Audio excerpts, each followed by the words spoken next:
Moi je trouve qu'il y a quelque chose qui gangrène le foot, c'est les hauts salaires. Donc je ferai un truc salement communiste, d'essayer d'imposer un salary cap. Je m'appelle Martin, j'ai cofondé Mon Petit Gazon avec Benjamin et Greg, il y a 8 ans. MPG, c'est une app gratuite de management de foot entre potes. Ça feuilletonne un peu tes semaines parce qu'en fait, chaque fois qu'il y a une journée de Ligue 1, tu vas avoir un résultat contre ton ami. Donc il n'y a rien à gagner, il n'y a pas d'argent, il n'y a pas de cadeau. Le seul délire, c'est de vanner ses amis et c'est ça qui tient depuis 8 ans maintenant. MPG, c'est l'anti-foot bling bling. C'est d'aller mater un Angers-Nîmes parce que t'as Ripard devant, parce que t'as Baoken et c'est ça qu'on aime. C'est le foot où t'es dans le dur avec tes copains, mais ce qui compte, c'est plus l'après-foot que le foot lui-même, quoi. C'est la déconne, c'est ça l'esprit MPG, quoi. On a ajouté la Ligue des Champions, qui est la compétition reine.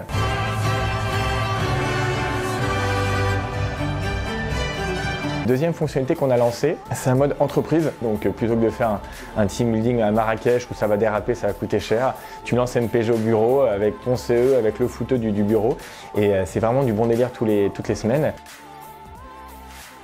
Quand t'as un père qui nous écrit pour dire putain avec MPG je fais ma compo le vendredi avec mon fils, ou alors les mecs qui disent putain mais le meilleur WhatsApp que j'ai parmi tous mes WhatsApp de potes, bah, c'est celui sur MPG. C'est toutes ces petites anecdotes là qui montrent que MPG c'est un vrai ciment entre les bandes de potes et ça c'est vraiment chouette.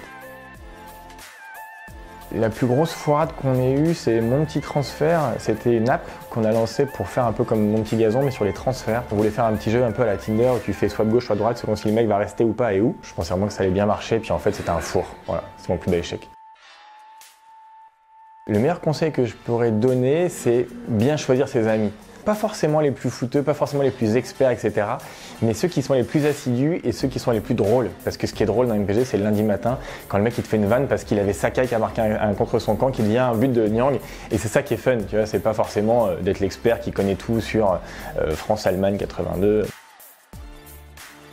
Moi je trouve qu'il y a quelque chose qui gangrène le foot, c'est les hauts salaires. Donc je ferai un truc salement communiste, d'essayer d'imposer un salary cap. Parce que c'est ce qui flingue un peu toute l'économie. En fait, il y a le 1% qui récupère l'essentiel du pognon du foot, au détriment des autres joueurs, au détriment des clubs, au détriment de tout le monde. Parce qu'en fait, les places dans les stades sont plus chères, les abonnements sont plus chers, tout est plus cher parce qu'il y a 1% qui capte tout. Si vous voulez avoir un peu plus de relief et d'aspérité, il ferait sur la prochaine composition jouer en même temps Nasri, Benzema et Rabiot sur le terrain. Là, il y aurait un peu de remous dans le foot français, quoi.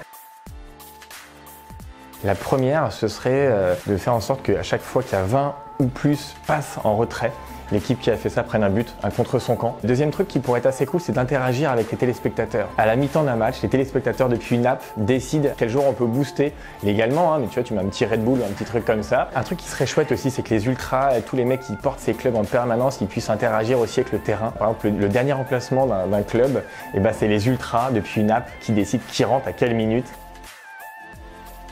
C'est de réussir depuis Paris à faire en sorte que notre jeu réussisse à exister à l'étranger et en fait ça fait un an qu'on essaye, qu'on réessaye et on se rend compte que réussir à l'étranger c'est comme de monter une nouvelle boîte, c'est-à-dire que toutes les clés qui ont fait que tu as réussi dans un pays, dans un contexte donné, avec un produit donné, sont pas réplicables à l'identique à l'étranger, enfin pour l'instant.